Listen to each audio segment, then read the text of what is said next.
1 hour south of Munich is the small Austrian border town of Kufstein.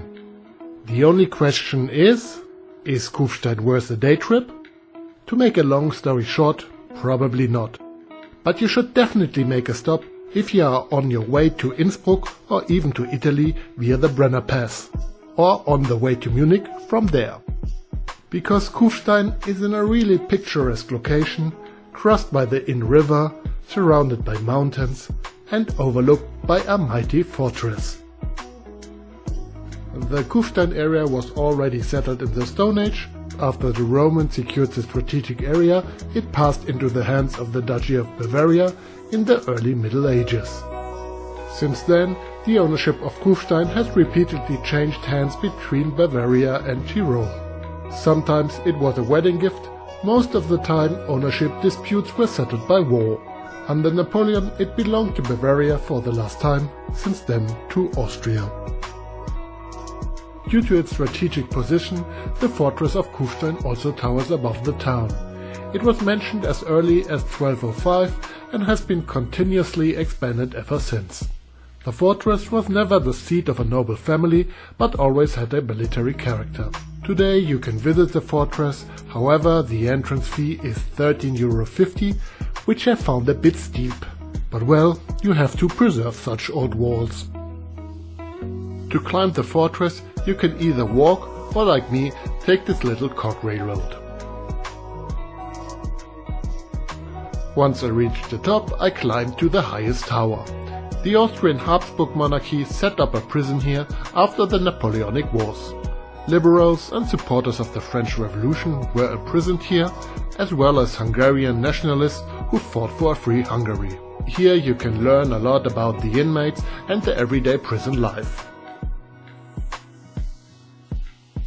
In other rooms you can learn about the sieges of the fortress and which weapons were used. The museum is also very interactive in parts. For example, you can touch replicas of old armor and weapons.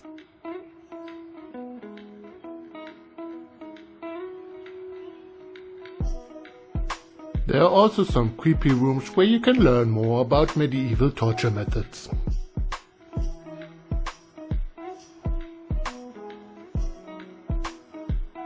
But the scariest thing for me was the 65 meter, 213 feet deep well in the well house, which enabled the fortress to withstand long sieges.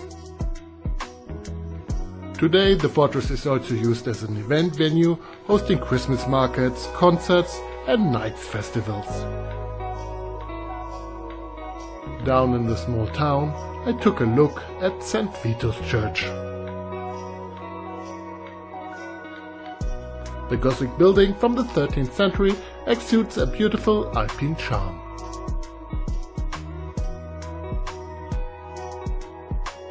From my point of view, however, the absolute most beautiful thing about Kufstein is Römerhofgasse. The alleyway with its ornaments is worth a stop on its own. It is home to many inns that invite you to enjoy a delicious Tyrolean meal.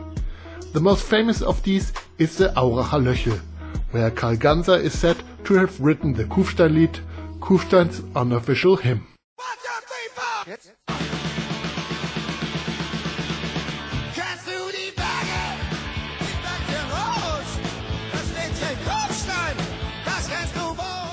Okay, that was the punk version and not the traditional version, but it's just more my sound. So a stop in Kufstein is definitely worthwhile. Incidentally, you can also start a hike into the mountains from Kufstein, which also makes a day trip worthwhile. And afterwards you can have a dinner in the Römerhofgasse. And here's my email address again if you want to book a tour with me. Not necessarily to Kufstein, but Munich alone has a lot to offer, and there are other small towns in the area that are definitely worth a whole day. Until the next video, Philip.